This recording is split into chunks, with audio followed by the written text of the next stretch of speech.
జోష్న అయితే అందరి ముందు పెళ్లి కాకుండా ఉండాము అని చెప్పని అన్నాడు. అసలు వీడేమనుకుంటున్నాడు ఏంటి అని చెప్పి అన్నట్టుగా ఇంక తన రూమ్లోకి వచ్చి మొత్తం ఎంక్వైరీ చేసింది. అసలు వీడెవడు ఎక్కడి నుంచి వచ్చాడు అన్నట్టుగా.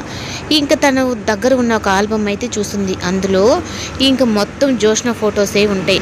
అవన్నీ ఎలా కలెక్ట్ చేశాడు, ప్రతి మూమెంట్ని ఇలా ఫోటోలుగా చేసి పెట్టుకొని ఉన్నాడు. అసలు ఏమనుకుంటున్నాడు వాడు అని అనగానే ఈ లోపల ఇంకా అక్కడికి సూరజ్ అయితే వచ్చి, ఏంటి ఆ ఫొటోస్ అన్నీ చూస్తున్నావా అని చెప్పనంటే, అసలుకి నా ఫొటోస్ పెట్టుకోవడానికి నీకేం అధికారం ఉంది అంటే, అంటే నేనే కదా నేను చేసుకోబోయేవాడిని అన్నట్టుగా అయితే ఇంక సూరజ్ అయితే అంటాడు.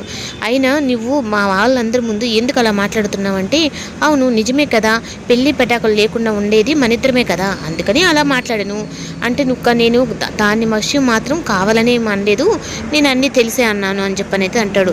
అయినా ఈ విషయం నేను ఇప్పుడు వెంటనే వెళ్ళి మా తాతయ్య వాళ్ళకి చెప్తాను, నా ఫొటోస్ అన్నీ ఇలా పెట్టున్నావంటే, సరే నువ్వు వెళ్ళి చెప్పు నేను వెళ్ళి చెప్తాను, నువ్వు తలనొప్పి అని చెప్పిన ట్యాబ్లెట్స్ కోసం వెళ్ళింది నిజం కాదు, అక్కడికి మాలిని వాళ్ళ ఇంటికి వెళ్ళావు అన్న విషయం అయితే నేను చెప్తాను అని చెప్పి అనేటప్పటికీ ఆ విషయం వీడికి ఎలా తెలిసింది అని అంటూ ఉంటే, ఇంకా దశరథ్ అయితే దీప విషయంలో కడుపుతో ఉన్న కూతుర్ని చూసుకునే దానికి కూడా లేకుండా ఆ కూతురికి పెళ్ళైతే కానీ ఈ కూతురికి ఇంటికి వచ్చేటట్టు లేదు అన్నట్టుగా తను బాధపడుతూ ఉంటాడు.